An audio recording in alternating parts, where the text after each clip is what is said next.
Hey, this is Dr. D. This video is an introduction to circuits.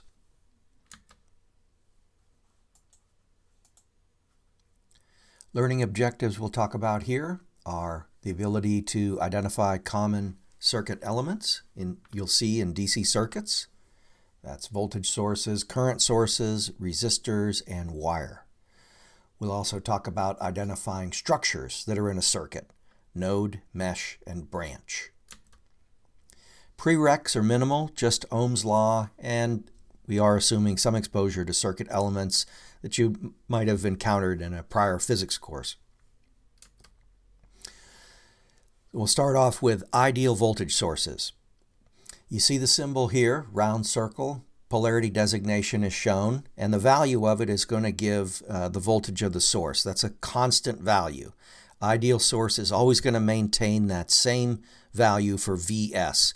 Furthermore, it can provide an unlimited amount of current.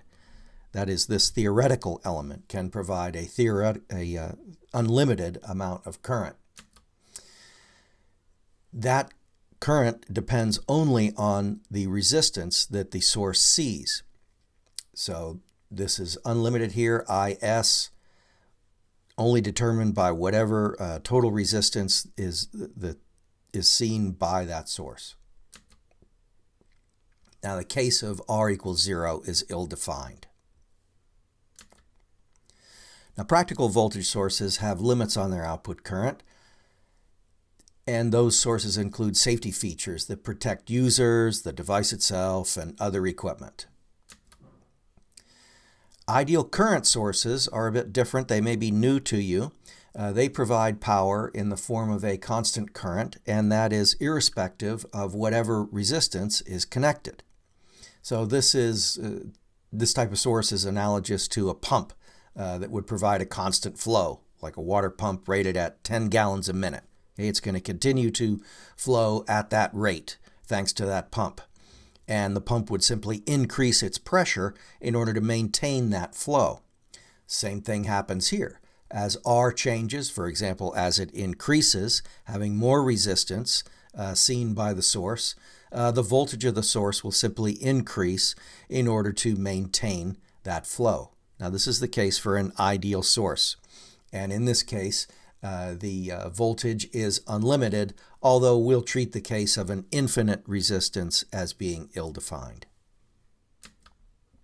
Practical current sources have limits on their output voltage. With a practical current source, if the resistance value that it's driving gets too large, the device simply turns itself off. Now, batteries are an example of a practical voltage source. They typically have a larger internal resistance than would an electronic power supply. Here you see the symbol for a battery on the left. The internal resistance of that battery is due to the resistivity of the chemical materials that generate the voltage. That internal resistance is distributed throughout the chemical material inside the battery. If we want to model that internal resistance, in other words, not ignore it and treat it as if it was zero, we can make a model like that. We would just connect up a discrete resistor here in series with the source in order to describe the internal resistance of the actual battery. Okay, so now we've introduced the various elements that we'll be encountering with DC circuits. Now let's talk about the structures in a DC circuit. First one is a node. Nodes in a mechanical vibration are regions with no motion. So for example, with a guitar string, you would have two nodes associated with each string, one at the bridge and one at the nut. So answer this, fill in the blanks here. The blank of a circuit have no change in blank. How about the wires of a circuit have no change in voltage?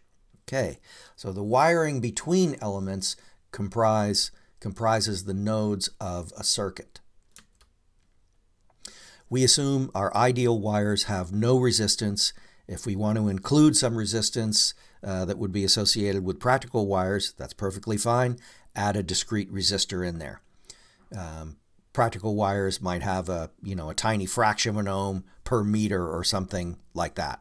So over a length of wire, that can add up, and sometimes we choose to model it in order to create a more accurate representation of a given circuit. Okay, if we want to find the extent of a node, we can just start at any point on a wire and traverse the wire until some component is encountered. For example, starting here, traverse left up, we hit the source, here, up, hit the 5 ohm resistor, R7, over to the right, hit R6. So here we would have a node that sort of looks like an F lying on its back, for example. Here's another node, looks like a right angle here. How many nodes are there in this circuit? How about 5? Here they're labeled A through E. A loop is a closed path that starts and ends at the same point. How many loops are there in this circuit? Looking like 3. We have this left smaller one, right smaller one, and then all around the outside there for 3. We don't work too much with loops, rather we work with meshes. And a mesh is a loop that does not contain any other loops. So how many meshes do we have here? How about 2?